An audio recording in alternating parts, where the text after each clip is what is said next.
नमस्कार, मैं श्यामगिरी। आप देख रहे हैं टीवीसीएन न्यूज। टीवीसीएन न्यूज में आप सभी दर्शकों का स्वागत है। शेयर मार्केट ने सरकार का हाल बेहाल कर दिया। बेरोजगारी तो बढ़ ही रही है, महंगाई कमर तोड़ हो रही है, सोना और चांदी के भाव आसमान छू रहे हैं। लोगों के लिए अब सपना होता जा रहा है, लेकिन सरकार अपने पाखंड में मगरूर है। प्रधानमंत्री नरेंद्र मोदी हनुमान का पतंग उड़ाने में मशहूर है, डमरू बजाने में मगरूर हैं, और साधु संतों को भी अब दांव पर उनकी भी साख लगा दी है हमारे देश की सरकार ने। लेकिन इस बीच हमारे देश के अंदर जो बेरोजगारी बढ़ रही है और जिस हद तक बढ़ रही है, अभी हाल ही के दिनों में एक दो दिन की बात है कि टाटा टेक्नोलॉजी ने तकरीबन 30,000 लोगों को काम से निकाल दिया। क्यों निकाल दिया और आगे भी छटनी होगी, कंपनी में लोग निकाले जाएंगे। आईटी सेक्टर में इतना गिरावट और इतना नुकसान, यह सब कुछ ट्रंप अमेरिका द्वारा हमारे देश पर लगाए गए टैरिफ की वजह से और शेयर मार्केट डाउन होने की वजह से हो रहा है। वजह साफ है कि हमारे देश के प्रधानमंत्री नरेंद्र मोदी अमेरिका से बात नहीं करते, डरते हैं, और हर देश सवाल खड़ा करता है, जवाब देता है, लेकिन मोदी जी चुप रहते हैं। तो बड़े बड़े लोग, विदेशी मुल्क के जो लोग हैं, वह हमारे देश से पैसे निकाल रहे हैं।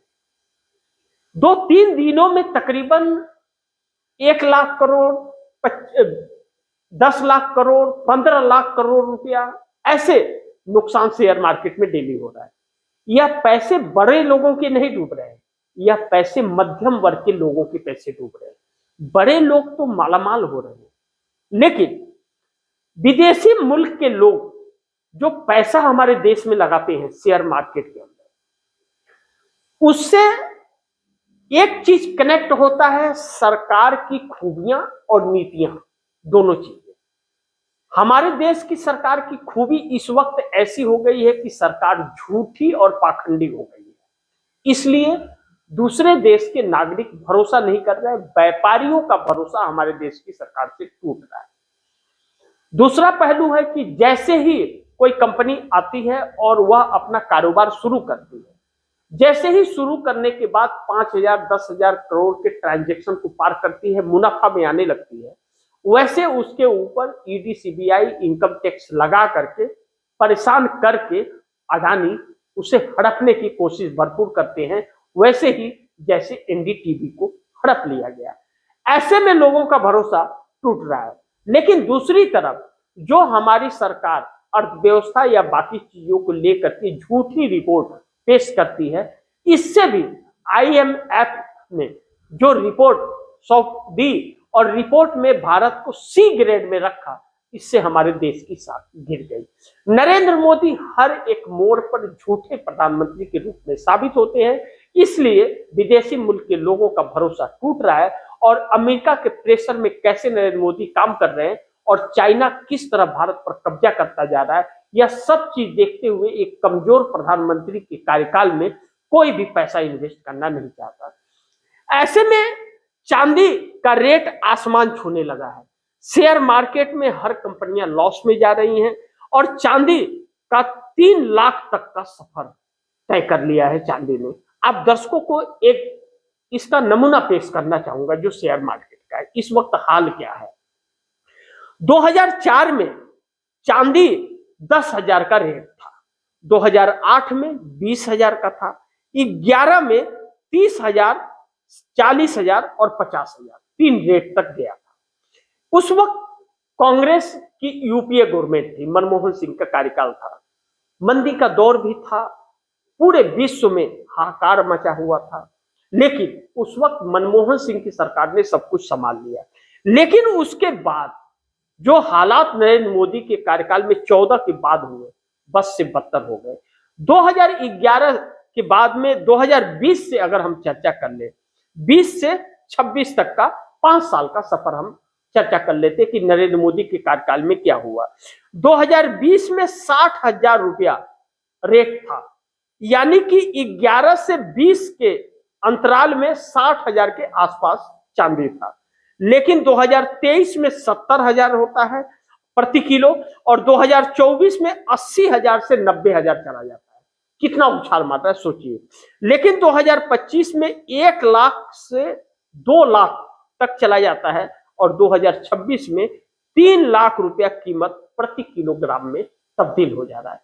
यह नरेंद्र मोदी सरकार के नाकामियों का नतीजा है।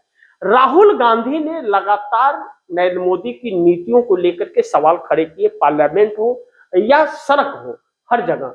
जिस तरह से राहुल गांधी ने 2014 से, चाहे नोटबंदी हो, चाहे जीएसटी हो, चाहे कोरोना काल हो, चाहे राफेल का युग हो और चाहे ऑपरेशन सिंदूर हो या पहलगाम को और पुलवामा को लेकर के, नरेंद्र मोदी हर जगह फेल हुए हैं। इस मोदी सरकार के अंदर इस्तीफे और जिम्मेदारी नाम की चीज नेताओं में और मंत्रियों में नहीं है।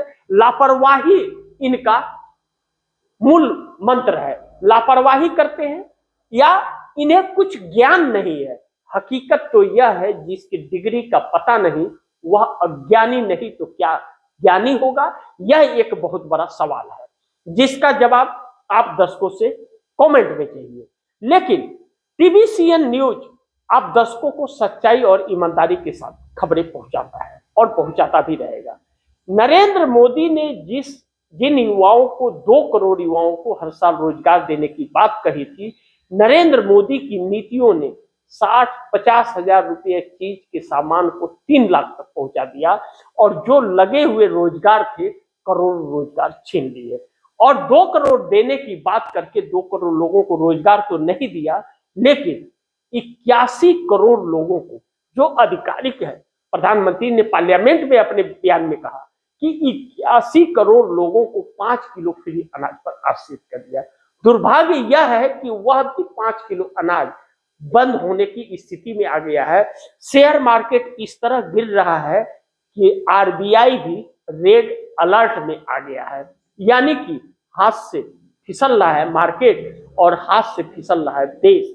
हर वक्त यह सरकार पाखंड और हिंदू मुस्लिम में लोगों को उलझाए रखती है, जबकि हकीकत यह है कि सरकार फेल हो चुकी है और यह सरकार इस देश के लिए घातक हो गई है। कांग्रेस लगातार हमलावर है और कांग्रेस अलग अलग सवालों से इस सरकार को तोल रही है और सरकार उससे भाग रही है। सवाल पूछे जा रहे हैं कांग्रेस की तरफ से, बौछार हो रही है सवालों की, लेकिन यह सरकार कभी पाखंडी, कभी हिंदू मुस्लिम, कभी मंदिर मस्जिद में लोगों को उलझा करके बेवकूफ बना रही है। दुर्भाग्य यह है कि हमारे देश की मीडिया भी गोदी और बिकाऊ हो गई है और इन्हीं का गुणगान तभी भी गा रही है जब यह देश बद से बदतर हालात में आ गया है। आने वाला वक्त इस देश के लिए बड़ी चुनौतीपूर्ण होगा और शेयर मार्केट इस बात का संकेत है कि इस देश की जीडीपी क्रॉप्स कर गई है।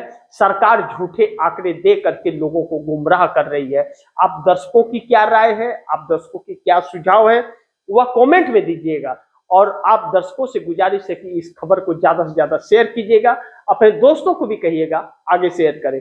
और आपने अगर टीवीसीएन न्यूज को सब्सक्राइब नहीं किया है तो टीवीसीएन न्यूज को सब्सक्राइब जरूर कर लीजिएगा। मिलते हैं अगली खबर के साथ, तब तक के लिए नमस्कार।